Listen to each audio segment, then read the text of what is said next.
Hello again, everyone. I'm Richard Weil, and I am the principal and owner of National Restaurant Consultants. And we welcome you into the 206th edition of the NRC Helpful Moment. And as always, we thank Mr. Brian Devine from Top Line Management, CafeFuel, for being our absolute amazing director and technical person. Brian, how are you this afternoon? I am terrific. How about yourself? Well, very good. Spring will be here on Monday. Monday's the first day of spring. And did you know it's also Persian New Year? I did not. Did you know that, Brian? I did not know The that. 20 is also Persian New Year. So today, Crystal Boudreau is with us, and she is a professional server. And we're going to ask her a real interesting. First of all, Crystal, thanks for being with us. Of course. Thank you for having me. Well, we're delighted to have you. So Crystal has been serving professionally for over 8 years in the food service and hospitality industry, and she lived through the pandemic as a server before and a server after. And I'm going to ask her this question: why do you still like being a professional server, Crystal? Why do you like it still? I just feel like it's like a really good career to have. It's very like fast paced, different people every day, different circumstances every day. I just like how fast paced it is. It's fun to me. It's fun to you. And so you've been doing it for over 8 years. So uh, what's the experience like since, let's just talk about during the pandemic you served and after the pandemic, and before, what do you see maybe that's different since prior to 2020? As we're on 3 years, literally today was the shutdown. Hmm. It's actually 3 years ago today. Um, what do you see as the biggest difference with either consumers or just in general as far as being a server? I just feel like people are getting back to normal. Like we don't have to wear masks at work anymore, or masks anywhere you go. Um, and it's a lot busier now than it was like when the pandemic was happening. And yeah, it's just back in business now. Everything's more fast paced and how it used to be. So a lot of the people that watch this weekly blog, they're restaurateurs. Mhm. What could an operator, manager, owner, what could owners, managers, and operators do to be better to help our servers be more successful? What would you think makes a good employer, if you would?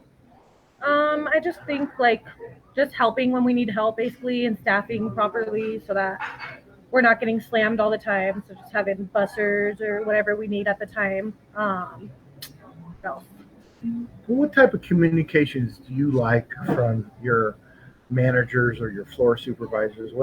How do you like to be communicated to?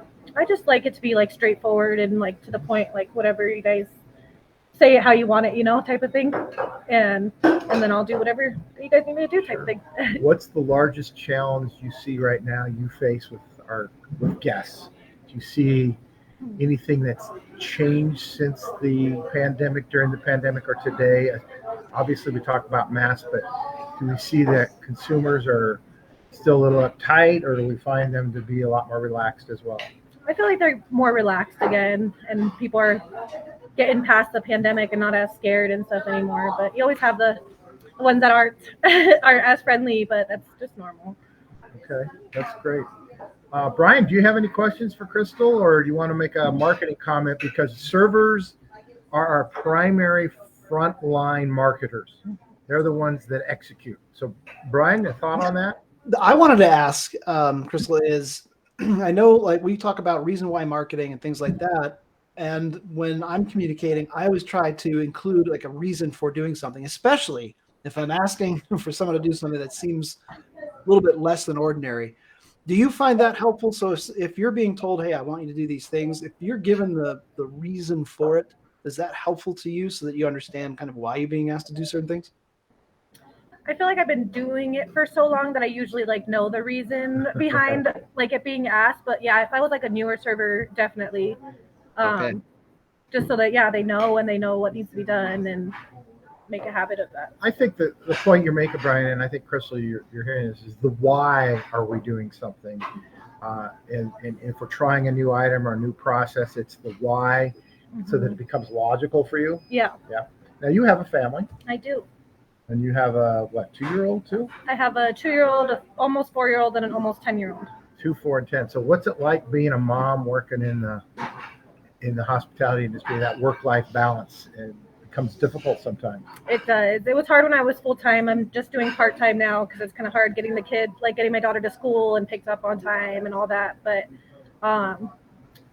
they help a lot here. Like they help me get out on time and do those things so I can have a good work-life balance. Okay, being considerate of that is really important, right? Oh yes, definitely. Because your priority still is 3 kids, right? Always, yes. Absolutely, My always. kids get sick, stuff happens, and always it happens. That's Mm-hmm. right. Brian, any other thoughts on the marketing side as far as today's topic? No, I think if you're listening to this and you've taken something from it, then obviously whenever you're putting your marketing together and you want to attract people like Crystal, you want to have good people that stay, that are happy to be there. Think about that as you're thinking about your overall marketing and your brand, because your brand is not a logo. Your brand is how you're perceived in the marketplace, and your employees are a huge part of that. So that's why I really am glad for us taking some time to talk to you, Crystal, today. Thank you for answering our questions and being great at what you do. Crystal's a little nervous about being on camera here today, but I assured her that this is something that'll be helpful for other restaurant people and hopefully other servers that get a chance to observe this today as well, because she's a great server. She has customers that ask for her because they do. You have regulars. They ask for you all the time, and so she does a great job. So that's really it. Anything else you can think of, Crystal? No. Not really. Look at that smile. Give us the smile. I want that. She has the best smile, and that's really it. Look at me, smile at me, talk to me, thank me. That's what customers want. Look at me, smile at me. When you have that, and talk to me and thank me, and when you have that $1 million smile like Crystal has, it goes a long ways. That's really the marketing front of it all. So thank you for joining us today, Crystal. Brian, as always, thanks for your time, and that's all we have today for the NRC 206 Helpful Moment. Bye for now, everyone. Bye for now, everyone.